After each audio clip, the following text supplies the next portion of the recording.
স্বাগত ডিবিসি সংবাদে, আপনাদের সাথে আছি সামিয়া জান্নাত। আর দুদিন পরই বর্ষবরণের আনন্দে মাতবে বাঙালি। নববর্ষ উদযাপনে চলছে শেষ মুহূর্তের প্রস্তুতি। তবে এবার পহেলা বৈশাখের অন্যতম অনুষঙ্গ মঙ্গল শোভাযাত্রার নাম বদলে রাখা হয়েছে বর্ষবরণ আনন্দ শোভাযাত্রা। ঢাকা বিশ্ববিদ্যালয়ের চারুকলা অনুষদে সংবাদ সম্মেলনে এ তথ্য জানানো হয়। এবার মঙ্গল শোভাযাত্রার থিম নববর্ষের ঐকতান, ফ্যাসিবাদের অবসান। নতুন বাংলাদেশে এক নতুন চৈত্র নেমেছে ঢাকা বিশ্ববিদ্যালয়ের চারুকলা অনুষদের প্রাঙ্গণে। বাংলা নববর্ষ বরণে চলছে শেষ সময়ের প্রস্তুতি। এবারের আকর্ষণ দীর্ঘদেহী এক রাক্ষস, যার মাথায় রয়েছে দুটি শিং এবং মুখের দুপাশে দুটি দীর্ঘ দাঁত। বাঁশ ও কাঠ দিয়ে তৈরি একটি পায়রা, গ্রামীণ ঐতিহ্য লালনকারী, একসময় বিয়েতে ব্যবহৃত পালকি, রয়্যাল বেঙ্গল টাইগার, ইলিশ সহ আরও অনেক কিছু। বিশ্ববিদ্যালয়ের চারুকলা অনুষদে এখন ব্যস্ত শিক্ষক শিক্ষার্থীরা। তুলি হাতে হরেক রঙে ফুটিয়ে তুলছেন বিভিন্ন ধরনের মাস্কট, সরাচিত্র, মুখোশ ও মোটিভ। প্রস্তুতি তো শেষের দিকে বলতে গেলে আমরা একদম শেষ দিন পর্যন্ত চাই যে আমাদের শোভাযাত্রাটা যাতে বর্ণিল হয়। আমাদের ভাষা আন্দোলনের পর থাকবে আমাদের মুক্তিযুদ্ধ এবং আমাদের যে বৈষম্য দূর হোক। এই যে 2024 সালে যে ছাত্র জনতার যে আন্দোলন, এই আন্দোলনের একটা পথ থাকবে। 1-2 দিন অনেক প্যারা পড়বে, একটু প্রেশার বেশি পড়বে, কিন্তু বৈশাখের আগে সব কাজ কমপ্লিট হবে। শোভাযাত্রায় থাকবে ফ্যাসিবাদের মুখাকৃতি সহ ছোট বড় বিভিন্ন মোটিভ। সামনে নেই আইনশৃঙ্খলা বাহিনীর বহর, থাকবে শোভাযাত্রার দুপাশে। তো আইনশৃঙ্খলা রক্ষাকারী বাহিনী তাদের কৌশলগত ঠিক করেছেন এবং তারাও আমাদের র্যালির দুই পাশে থাকবে।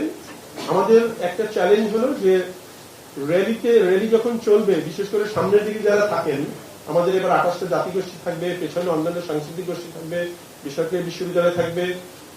আমাদের প্রত্যাশা থাকবে পাশ দিয়ে কেউ না ঢুকেন। এদিকে চারুকলা অনুষদের ডিন অধ্যাপক আজহারুল ইসলাম বলেছেন, মঙ্গল শব্দটি নিয়ে আপত্তি থাকায় নামে পরিবর্তন। আর উপাচার্য বলছেন, শোভাযাত্রার নাম বদল নয়, পুরনো নাম ঐতিহ্যে ফেরত যাওয়ার কথা। একটা ফেসিবাদী শাসন ব্যবস্থার এই মঙ্গল শব্দটাকে এমনভাবে চর্চায় নিয়ে এসেছে, এটা যথেষ্ট রকম কিন্তু ব্যাড ফিলিংস কাজ করছে সোসাইটির বিভিন্ন ধরনের মানুষের। তো আমরা চাই আমরা এই অতীতে ফিরে যেতে, যেখানে সকল মানুষের অংশগ্রহণ ছিল এবং স্বতঃস্ফূর্ত অংশগ্রহণ ছিল।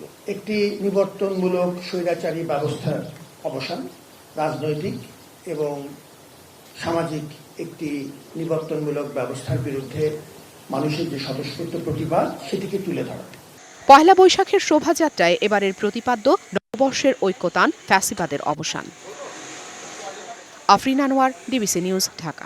পহেলা বৈশাখের শোভাযাত্রার প্রস্তুতি নিয়ে ঢাকা বিশ্ববিদ্যালয়ের চারুকলা অনুষদ থেকে বিস্তারিত জানাতে যুক্ত হচ্ছেন সহকর্মী ফরহাদুজ্জামান।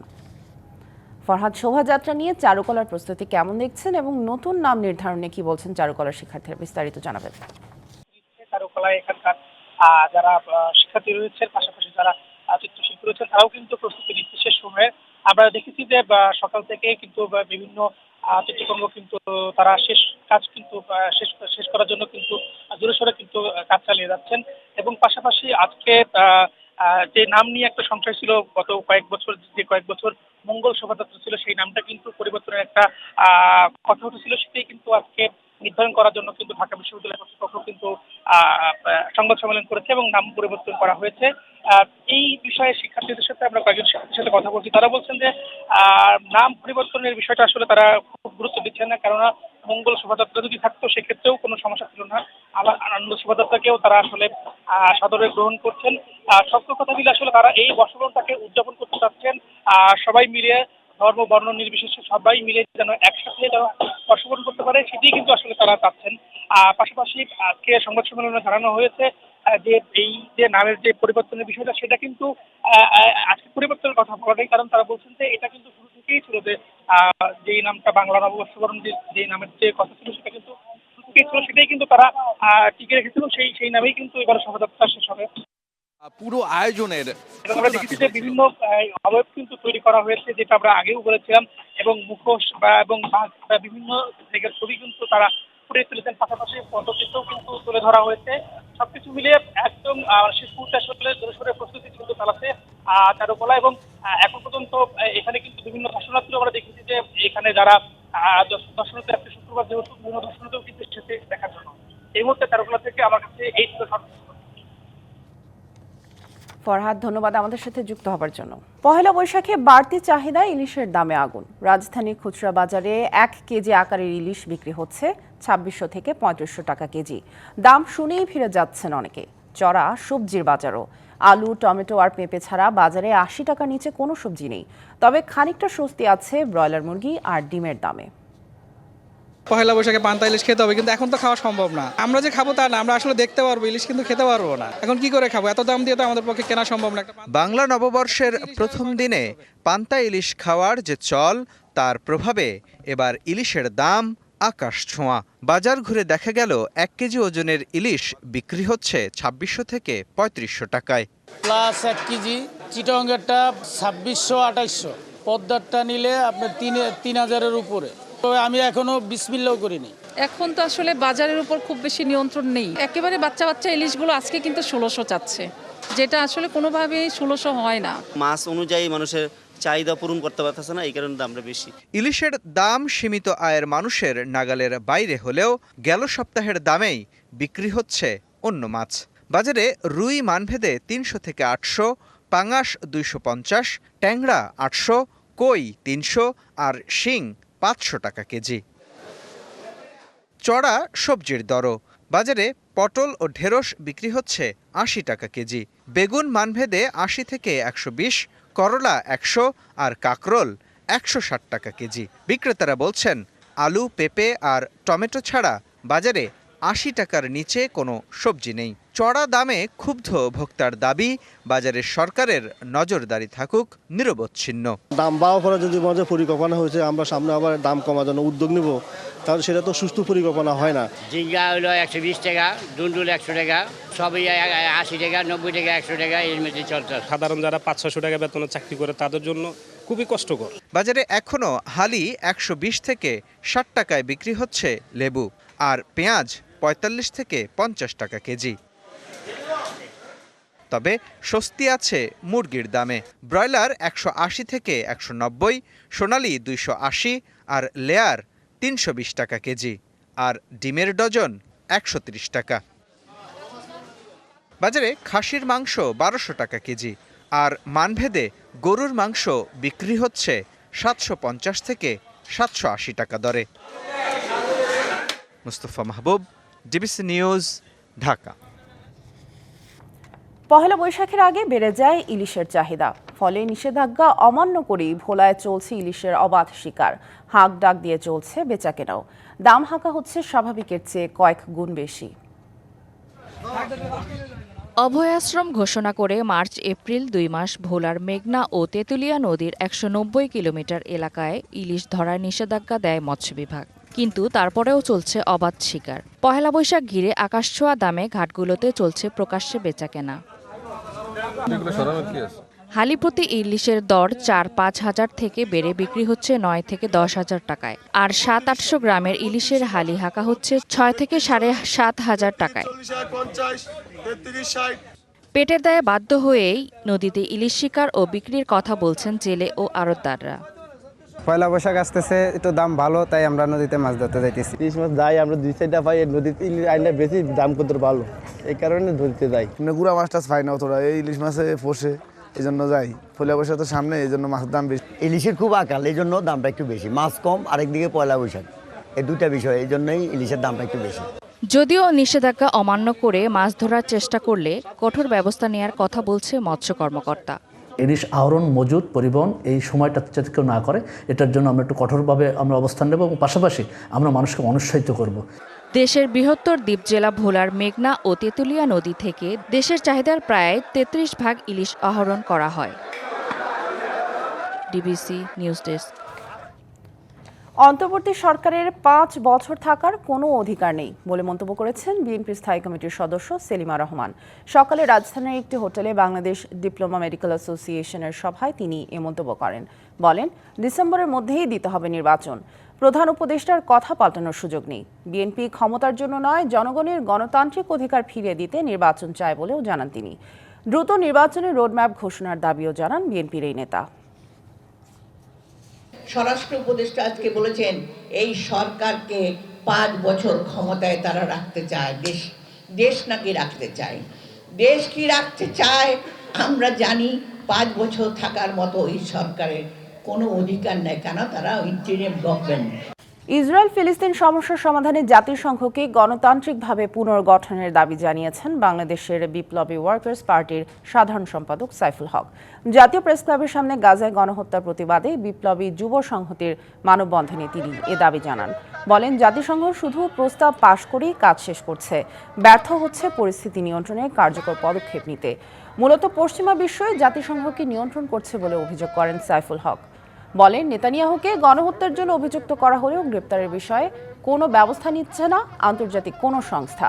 ইসরায়েলি পণ্য বয়কটের আহ্বান জানিয়ে তিনি বলেন, বাংলাদেশের যেসব কোম্পানি ইসরায়েলি পণ্য আমদানি করে তাদের বিরুদ্ধেও সোচ্চার হতে হবে। যারা গণতন্ত্রের শপথ দেয় প্রতিনিয়ত আমাদেরকে, মানবাধিকারের কথা বলে, শান্তির কথা বলে, তারাই আজকে এই হত্যাযজ্ঞে নেতানিয়াহুর প্রধান মদতদাতা হিসেবে তারা ভূমিকা পালন করছে। বাইডেন প্রশাসন থেকে শুরু করে এদের সবাইকে আজকে যুদ্ধাপরাধী, আজকে গণহত্যাকারী হিসেবে চিহ্নিত করে আন্তর্জাতিক আদালতে প্রয়োজন বোধে ওদেরকে দাঁড় করানো দরকার। ফিলিস্তিনের গাজায় গণহত্যা প্রতিবাদে জুমার নামাজের পর প্রতিবাদ সমাবেশ করছে বেশ কয়েকটি ইসলামী সংগঠন। সেখানে আছেন আমাদের দুই সহকর্মী আরিফুল ইসলাম এবং ইকবাল অনিক। চলে যেতে চাই তাদের কাছে। প্রথমেই যাব আরিফুল ইসলামের কাছে। আরিফ, নিশ্চয়ই শুনতে পাচ্ছেন আমাকে। গাজায় গণহত্যা প্রতিবাদে বিক্ষোভ মিছিল থেকে কি বার্তা দেয়া হচ্ছে, বিস্তারিত জানাবেন। সামিয়া, মূলত হচ্ছে জুমা নামাজ শেষে এই বাংলাদেশ ইসলামী যুব আন্দোলন ঢাকা মহানগর উত্তর এই ইসলামী সংগঠনটির পক্ষ থেকে বলা হচ্ছে যে গাজায় যে গণহত্যার বিরুদ্ধে বা গাজা যে গণহত্যা করা হচ্ছে সেইটার প্রতিবাদে কিন্তু তারা আজকে এই বিক্ষোভ কর্মসূচি পালন করছেন। বিশেষ করে সমাবেশ করছেন এই বায়তুল মুকাররম উত্তর গেটে। দেখতে পাচ্ছেন নেতাকর্মীরা সেখানে অংশ নিয়েছেন এবং কি নেতৃবৃন্দরা তারা কিন্তু বরাবরই যে বক্তব্যে তারা তুলে ধরছেন সেটা হচ্ছে যে ফিলিস্তিনিকে মুক্ত একটি রাষ্ট্র গঠন করার যে প্রক্রিয়া সেটা তারা নিশ্চিত করে ছাড়বেন এবার। এবং কি তারা বলছেন শুধু বাংলাদেশি নয়, বিশ্বের যে অন্যান্য দেশের মুসলমান যারা আছেন তারা প্রত্যেকে একত্রিত হয়ে এই গাজার পক্ষে বা ফিলিস্তিনের পক্ষে কাজ করার আহ্বান কিন্তু তারা জানিয়েছেন। এবং কি বাংলাদেশের সরকারের পক্ষ থেকেও কূটনৈতিকভাবে যাতে করে এই সমাধান হয় সেটার একটি পদক্ষেপ নেওয়ার কথা কিন্তু তারা জানিয়েছেন। আরেকটি বিষয় জানিয়ে রাখি সামিয়া, যে এখানে নেতৃবৃন্দরা তারা কিন্তু বক্তব্য দেওয়ার পরপরই এইখান থেকে একটি বিক্ষোভ মিছিল বের হবে। সেই মিছিলটি পল্টন মোড় থেকে ঘুরে আবার কিন্তু বায়তুল মুকাররমের সামনে দিয়ে সেটা প্রদক্ষিণ করবে বলে কিন্তু জানানো হয়েছে। এবং কি এখানে বক্তব্যে আর কিছু বিষয় যেটা উঠে এসেছে সেটা হচ্ছে যে এখনো যারা এই ইসরায়েলের পক্ষে যে সমস্ত দেশ কাজ করছে বা এই গাজায় গণহত্যার পক্ষে যারা আছেন তাদের বিরুদ্ধে প্রতিহত শক্ত কঠিনভাবে প্রতিহত করার কিন্তু আহ্বান জানিয়েছেন। প্রতিটি ইসলাম দেশের যে নেতৃবৃন্দরা রয়েছেন বা সকল মুসলমানরা এক হয়ে যদি একত্রিত হয়ে যদি এই গাজায় গণহত্যার বিরুদ্ধে রুখে দাঁড়াতে হয় তাহলে কিন্তু ফিলিস্তিনি একটি মুক্ত স্বাধীন রাষ্ট্র পরিণত হবে, সেই প্রত্যাশাও কিন্তু তারা করছেন। বিশেষ করে বাংলাদেশের যে সরকার, অন্তর্বর্তীকালীন সরকার ডক্টর মোহাম্মদ ইউনূসের পক্ষেও পদক্ষেপ নেওয়ার বা হস্তক্ষেপ নেওয়ারও কিন্তু তারা দাবি জানিয়েছেন। আর বিশেষ করে বিগত কয়েকদিন ধরে আমরা এই গাজায় গণহত্যার বিষয়ে বিভিন্ন ইসলামিক সংগঠনের পক্ষ থেকে কিন্তু নানান ধরনের কর্মসূচি আমরা দেখে এসেছি। তারই অন্যতম আজকে এই ইসলামী যুব আন্দোলন বাংলাদেশের পক্ষ থেকে কিন্তু এই তারা সমাবেশ করছেন। প্রত্যেকেই কিন্তু যার যার অবস্থান থেকে ঘুরে দাঁড়িয়ে এবং কি একত্রিত হয়ে এক হয়ে সমন্বয় করে তারা কিন্তু এই গাজার যে গণহত্যা বা ফিলিস্তিনকে একটি মুক্ত রাষ্ট্র বা সেটার কিন্তু তারা সেটা কিন্তু করছেন। সেই বিষয়টা কিন্তু এখানে নিশ্চিত করা যাচ্ছে। এমনকি তারা কিন্তু বরাবরই বলছেন যে যত দ্রুত সম্ভব, কারণ এই গণহত্যার প্রতিরোধ গড়ে তুলতে হবে। তাই প্রত্যেকটি ইসলামিক যে রাষ্ট্রগুলো আছে প্রত্যেকেই এক হয়ে প্রতিটি ঘর থেকে মুসলমান বের হয়ে তাদের পক্ষে কাজ করার কিন্তু আহ্বান জানিয়েছেন বা জানাচ্ছেন এই নেতাকর্মীরা। তো এই ছিল। আরিফ, ধন্যবাদ আপনাকে। বায়তুল মুকাররমের উত্তর গেট থেকে প্রতিবাদ সমাবেশের খবর জানছিলাম আপনার মাধ্যমে। আমাদের সাথে আছেন আমাদের আরেক সহকর্মী ইকবাল অনিক, তিনি আছেন প্রতিবাদ বিক্ষোভ মিছিলে এই মুহূর্তে। অনেক নিশ্চয়ই শুনতে পাচ্ছেন আমাকে। বিক্ষোভকারীরা কি বলছেন গাজায় গণহত্যা, ইসরায়েলের গণহত্যার প্রতিবাদে, বিস্তারিত জানাবেন। জুমার নামাজের পর বাইতুল মোকাররমের উত্তর গেট থেকে ফিলিস্তিনে ইসরায়েলি হামলার প্রতিবাদে একটি মিছিল সমাবেশ বের হয়েছে। এখন কিন্তু মিছিলটি এই উত্তর গেট থেকে পল্টন মোড় হয়ে এখন কিন্তু জাতীয় প্রেস ক্লাবের সামনে এসে অবস্থান নিয়েছে। এই সময় কিন্তু মিছিল থেকে বিভিন্ন প্রতিবাদ করা হচ্ছে, যাদের ইসরায়েল প্রতিনিয়ত ফিলিস্তিনে যে মুসলমানরা আছেন গাজায় হামলা চালাচ্ছেন এবং গণহত্যার মতো ঘটনা ঘটাচ্ছেন, প্রতিনিয়তর মতো এই ঘটনা ঘটাচ্ছেন এবং তারই প্রেক্ষিতে কিন্তু তাদের এই হত্যা যাতে গণহত্যা যাতে বন্ধ হয় এবং এই বাংলাদেশ থেকে যাতে ত্রাণ সহযোগিতা এবং বিশ্ববাসী যাতে এক হয়ে এই নৃশংস গণহত্যা যাতে রোধ করা যায়, তারই প্রেক্ষিতে আজকের এই সমাবেশ করছে বিভিন্ন রাজনৈতিক ইসলামিক দলের নেতাকর্মীরা অংশ হয়েছেন এবং আমরা এখানে যারা উপস্থিত হয়েছেন এই মিছিলে অংশগ্রহণ করেছেন তাদের সঙ্গে কথা বলার চেষ্টা করব। তারা কি দাবি করছেন যে কত দ্রুত সম্ভব এই ইসরায়েল গাজায় হামলা বন্ধ করবে এবং গণহত্যা বন্ধ করবে। এই যে আপনারা আজকে সমাবেশ করছেন, তো আপনারা এই সমাবেশ থেকে কি দাবি দেওয়া তুলছেন যে কিভাবে এটাকে রোধ করা সম্ভব? আজকে সারসিনা দরবার শরীফ থেকে বাংলাদেশ জমিয়ত হিজবুল্লাহ ঢাকা ইউনাইটেড শাখার উদ্যোগে আয়োজিত সম্মেলন থেকে আমরা জানাচ্ছি যে ফিলিস্তিনের স্বাধীনতা আমরা দাবি করছি, ফিলিস্তিন মুক্ত হবে, ইসরায়েল সেখান থেকে তাদের সহিংসতা বন্ধ করবে, তাদের বর্বরতা অশ্লীলতা যে বেহায়াপনা তারা চালিয়ে যাচ্ছে, নির্বিচারে মানুষ হত্যা করছে, যে বিশাল হত্যাকাণ্ড ঘটতেছে, সেখানে একজন শিশু পর্যন্ত রেহাই পাচ্ছে না, সেখানে হসপিটালগুলোতে ডাক্তাররা আজ নিঃস্ব, তাদের সেফটি তাদের আজকে নাই। সেই মুহূর্তের মধ্যে আমরা বাংলাদেশ থেকে বাংলাদেশ জমিয়ত হিজবুল্লাহ, বাংলাদেশ যুব হিজবুল্লাহ এবং বাংলাদেশ ছাত্র হিজবুল্লাহ সারসিনা দরবার শরীফ থেকে আজকে অনুষ্ঠিত এই সম্মেলন থেকে আমরা জানাতে চাই যে অচিরেই সারা বিশ্বের মুসলিমরা এক হয়ে এই যুদ্ধ বন্ধ করতে হবে এবং ফিলিস্তিনের স্বাধীনতাকামী মানুষের সেখানে স্বাধীনতা নিশ্চিত করতে হবে, গাজার স্বাধীনতা নিশ্চিত করতে হবে, রাফার স্বাধীনতা নিশ্চিত করতে হবে, এটাই আমরা চাচ্ছি। ধন্যবাদ আপনাকে। তো শুনছিলেন সামিয়া যে যারা আজকে এই সমাবেশে অংশ নিয়েছেন তারা কিন্তু দাবি করছেন যে গাজা বা ফিলিস্তিনকে একটি স্বাধীন রাষ্ট্র হিসেবে প্রতিষ্ঠা করতে হবে এবং বিশ্ববাসীকে বিশ্ব মুসলিম দরবারকে এক হয়ে এই হামলার প্রতিবাদ করতে হবে, এটি দাবি করছেন তারা। সামিয়া। ইকবাল, অনেক ধন্যবাদ আমাদের সাথে যুক্ত হওয়ার জন্য। ভারত ট্রান্সশিপমেন্ট বাতিল করায় বাংলাদেশ ভারত সম্পর্ক আরও সংকটে পড়ল বলে মনে করেন আন্তর্জাতিক সম্পর্ক বিশ্লেষকরা। আর এখনও ভিসা কেন্দ্র না খোলার বিষয়ে পররাষ্ট্র উপদেষ্টা বলছেন, ভারত ভিসা না দিলে অন্য দেশে বাংলাদেশের নাগরিকদের প্রয়োজন মেটানোর বিষয়ে সহযোগিতা করবে সরকার। বিমস্টেক সম্মেলনের ফাঁকে প্রধান উপদেষ্টা ভারতের প্রধানমন্ত্রীর সাথে বৈঠকের পর আশা করা হয়েছিল দুদেশের সম্পর্কের স্থবিরতা কাটবে। যেসব বিষয়ে এখনো দূরত্ব রয়ে গেছে তা কমিয়ে আনার জন্য সময় দিতে হবে বলে জানিয়েছিল দুপক্ষই। কিন্তু এর এক সপ্তাহের মধ্যেই ট্রান্সশিপমেন্ট বাতিল করে ভারত। যদিও ভারতের পররাষ্ট্র মন্ত্রণালয়ের মুখপাত্রের দাবি, এই পদক্ষেপের কারণে নেপাল ও ভুটানের সঙ্গে বাংলাদেশের বাণিজ্যের উপর নেতিবাচক প্রভাব পড়বে না। Logistical delays and higher costs were hindering our own exports and creating backlogs. ভারতের সাথে সম্পর্ক ভালো হলো কিনা তা বোঝার একটি নিয়ামক ছিল ভিসা খোলে কিনা দেশটি, কারণ 5ই আগস্টের পর থেকেই বন্ধ ভারতীয় ভিসা সেন্টার। পররাষ্ট্র উপদেষ্টা বলছেন, ভিসা না দিলে উভয় দেশই ক্ষতিগ্রস্ত হবে। তবে বাংলাদেশিরা যদি তৃতীয় কোনো দেশে প্রয়োজন মেটাতে যেতে চায়, সহায়তা করবে সরকার। ভিসার ব্যাপারটা তাদের ব্যাপার, আমরা চাইবো যে তারা রিজার্ভ করুক, কিন্তু না হলে যেটা বিষয় হবে সেটা হলো যে কোনো প্রকৃতিতে কোনো ভ্যাকুয়াম থাকে না। যদি সেখানে ভিসার অভাবে লোকজন যেতে না পারে তারা অন্য কোথাও যাবে এবং যাচ্ছে ইতিমধ্যে। আমরা সেটাও সহায়তা করবো। আমরা চাইবো যে ভারত ইজ করুক, কিন্তু এটা তাদের নিজেদের ব্যাপার। তারা যদি চায় ইজ করবে, তাহলে তাদেরও স্বার্থ উদ্ধার হবে, আমাদেরও স্বার্থ উদ্ধার হবে। আন্তর্জাতিক সম্পর্ক বিশ্লেষকদের মতে, ভারত বাংলাদেশকে ল্যান্ডলক করে সম্পর্ক স্বাভাবিক করতে বাধা দিচ্ছে। ভিসা না দেওয়াও তারই উদাহরণ। ভিসা খুলে দেওয়া যেমন একটা গুরুত্বপূর্ণ ইতিবাচক ছিল, কিন্তু সেই সাথে যেই টক্স হয়েছে তারপরে ভারতের পদক্ষেপের মাধ্যমে ভারত কিন্তু আমাদেরকে অন্য ধরনের সিগন্যাল দিচ্ছে। এটা আমাদের জন্য মোটেও ভালো সংকেত নয়। এবং একই সাথে যেভাবে করে আমরা in a sense land blocked হয়ে গেলাম, যেটা আমাদের কিন্তু অনেক ধরনের লিটারেচারে বলা হয় Bangladesh landlock, Bangladesh India locked, এটা কিন্তু ভারত আবার প্রমাণ করলো তার পলিসির মাধ্যমে। সম্পর্কের টানাপোড়েন কাটাতে দুদেশকেই আরও উদ্যোগী হতে হবে বলে মনে করেন এই শিক্ষক। ইশরাত জাহান উর্মি, ডিবিসি নিউজ, ঢাকা। বাজারে লাগামহীনভাবে বেড়েছে জীবন রক্ষাকারী ওষুধের দাম। আবার একই রোগের ওষুধ বিভিন্ন কোম্পানি বিক্রি করছে ভিন্ন দামে। দামেও রয়েছে ব্যাপক তফাৎ। ওষুধের চড়া দামে দিশেহারা সাধারণ মানুষ। অথচ ঔষধ প্রশাসন অধিদপ্তরের দাবি, গত কয়েক মাস ধরে দাম বাড়ানো হয়নি। বিশেষজ্ঞরা বলছেন, কোম্পানিগুলোর সাথে আলোচনা করে ওষুধের দাম নির্ধারণ করা উচিত।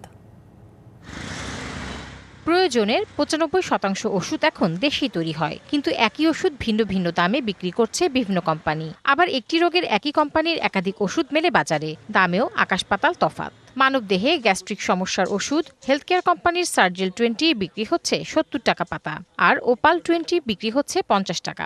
একইভাবে রেডিয়েন্ট, স্কয়ার, এসকেএফ, বিকন এসব কোম্পানির ওষুধ বিক্রি হচ্ছে ভিন্ন ভিন্ন দামে।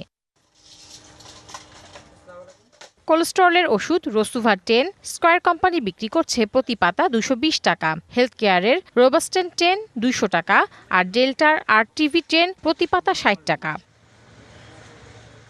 এসিআই কোম্পানির ডায়াবেটিসের ওষুধ গ্লিটিন 500 বিক্রি হচ্ছে ১৩০ টাকা পাতা, ইনসেপ্টার লিনাট্যাপ 500 ১২০ টাকা, আর ডেল্টার লিলালিন M 500 বিক্রি হচ্ছে ৭০ টাকা পাতা। কোম্পানি ভেদে দামের ভিন্নতার কারণে বিভ্রান্তিতে ক্রেতারা। তারা প্যাকেট হিসাব করে, একটা ক্যালকুলেটর হিসাব করে আমাদের একটা নাম বলে দেয়, আমরা ওই দামে নিয়ে নিতে হয়। পেশেন্টে দেখা যায় দাম কখন বেড়ে যেতেছে, কখন কমে যেতেছে, পেশেন্ট পার্টি এসে বলতে পারতেছে না। চাপটা অবশ্যই পড়ে, কারণ এক এক ওষুধ এক এক দাম এবং এক এক দোকানে এক এক ধরনের দাম নেয়। ক্রেতার কাছে যখন বিক্রি করি তখন ক্রেতার সাথে আমাদের একটা বাক প্রতিদ্বন্দ্বিতা একটা সৃষ্টি হয়ে যায়। না, গতকালকে ওষুধ কিনলাম আমি 200 টাকা, আজকে 220 টাকা। দেশে অত্যাবশ্যকীয় তালিকায় রয়েছে 219টি ওষুধ। এর মধ্যে 117টি ওষুধের সর্বোচ্চ খুচরা দাম নির্ধারণ করে দেয় ওষুধ প্রশাসন অধিদপ্তর। বাকিগুলোর দাম নিয়ন্ত্রণ করে উৎপাদনকারী ও আমদানিকারকরা। বিশেষজ্ঞরা বলছেন, সরকার নির্ধারণ করে দিলে ওষুধের দাম কমার পাশাপাশি কোম্পানিগুলোর লাভও নিশ্চিত করা সম্ভব। ওষুধ কোম্পানিগুলো তারা যে প্রাইসিংটা জমা দেয় কমাতে বলা, এরকম খুবই কম নজির আছে। সরকার একটা মিনিমাম থেকে ম্যাক্সিমাম একটা প্রাইস রেঞ্জ করে দিবে। সরকার কর্তৃক একটা নির্ধারিত ফর্মুলা আছে, সেই ফর্মুলাটাকে রিভাইজ করা দরকার, যুগোপযোগী করা দরকার, যাতে ওষুধ কোম্পানিগুলো ক্ষতির সম্মুখীন না হয়। ইন্ডিয়াতে আছে ন্যাশনাল ফার্মাসিউটিক্যাল প্রাইসিং অথরিটি, বাংলাদেশেও এরকম একটা প্রাইসিং অথরিটি করা দরকার। ঔষধ প্রশাসন অধিদপ্তর বলছে, অত্যাবশ্যকীয় ওষুধের সংখ্যা কিভাবে বাড়ানো যায় তা পর্যালোচনা হচ্ছে। আর একটু সুন্দর এবং স্বচ্ছ নীতিমালা আসবে, মন্ত্রণালয় এটা নিয়ে কাজও করছে, যাতে করে এই ভ্যারিয়েশনটা কমিয়ে আনা যায়। তালিকাভুক্ত ঔষধের কিভাবে বাড়ানো যায়, যাতে সব মানুষের একেবারেই প্রয়োজনীয় ঔষধগুলো এই তালিকার মধ্যে আসে, তখন একটা সুশৃঙ্খলভাবে হয়ে গেল। তার দাবি, ভ্রাম্যমাণ আদালতের মাধ্যমে বাজারে ওষুধের দাম তদারকি করছে ঔষধ প্রশাসন। Tahsina Jessy, DBC news, Dhaka. অনলাইনে ভিউ বাড়িয়ে আয় করতে ইচ্ছে মতো ভিডিও কন্টেন্ট বানাচ্ছেন অনেকে। অশালীন কর্মকাণ্ডের পাশাপাশি ব্যবহার করা হচ্ছে শিশুদের। এর নেতিবাচক প্রভাব পড়ছে সমাজে। এ নিয়ে অস্বস্তিতে সচেতন নেটিজেনরা। সামাজিক যোগাযোগ মাধ্যমে নজরদারি বাড়ানোর দাবি তাদের। অনলাইনের যুগে এখন বিনোদনের অন্যতম জায়গা ফেসবুক, টিকটক ও ইউটিউবের মতো বিভিন্ন সামাজিক যোগাযোগ মাধ্যম। আর এসব মাধ্যমে আয়ের উৎস বহু মানুষের। দিন দিন বাড়ছে কন্টেন্ট ক্রিয়েটরের সংখ্যা। তবে কোনো বাধা নিষেধের তোয়াক্কা না করেই বিভিন্ন অশালীন কন্টেন্ট বানিয়ে বিতর্কও ছড়াচ্ছেন অনেকে। এরকমই একজন শারমিন শিলা। নিজেকে বিউটিশিয়ান দাবি করে বিভিন্ন রকম ক্রিম বিক্রি করেন সামাজিক যোগাযোগ মাধ্যমে। কন্টেন্টের ভিউ বাড়াতে গিয়ে বিভিন্ন অশালীন অঙ্গভঙ্গি ও সন্তানদের নির্যাতনের অভিযোগ তার বিরুদ্ধে। শারমিন শিলার এমন আচরণে ক্ষুব্ধ অনেকে। আপত্তি জানিয়ে আশুলিয়া থানায় মামলার পর বৃহস্পতিবার রাতে গ্রেপ্তার করে পুলিশ। বাচ্চাটাকে যেভাবে একের পর একাধিক ভিডিওতে টর্চার করা হয়েছে বিভিন্নভাবে, মানসিকভাবে, এবং বোঝা যাচ্ছে বাচ্চাটা আতঙ্কিত। মামলার পরেও তিনি যখন বারবার হুমকি দিচ্ছিলেন যে তিনি সপরিবারে আত্মহত্যা করবেন, সেই কারণে আসলে আমরা এটাকে যত দ্রুত সম্ভব সবার সহায়তায় আসলে এটাকে বাস্তবায়ন করতে পেরেছি। তবে ভিউ বাড়াতে সন্তানদের ব্যবহারের অভিযোগ অস্বীকার করেছেন শারমিন শিলার স্বামী। আমাদের ছেলেমেয়েদের নির্যাতন করতাম, আমার ছেলেমেয়ের গায়ে দাগ থাকতো, কোনো আঘাত থাকতো। আসলে সত্য ঘটনা যদি মানুষ জানে যে আসলে যেটা আমরা করি কেন নির্যাতন করি না, ভিডিওর মাধ্যমে সবকিছু সফল হয় না। সামাজিক যোগাযোগ মাধ্যমে শিশু ও নারীদের ব্যবহার করে নেতিবাচক কন্টেন্টের ব্যাপারে আরো সচেতন হওয়ার আহ্বান সচেতন মহলের।